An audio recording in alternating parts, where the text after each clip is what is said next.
هذا pour libérer l'Algérie, on va la libérer de cette bande mafieuse, عاوديني un système بالواجبة اللبنانيين.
Monsieur le Président, c'est avec un cœur lourd que je m'adresse à vous.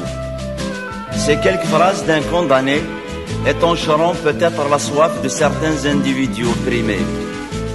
Je m'adresse à vous avec une langue empruntée pour vous dire simplement et clairement que l'État n'a jamais été la patrie.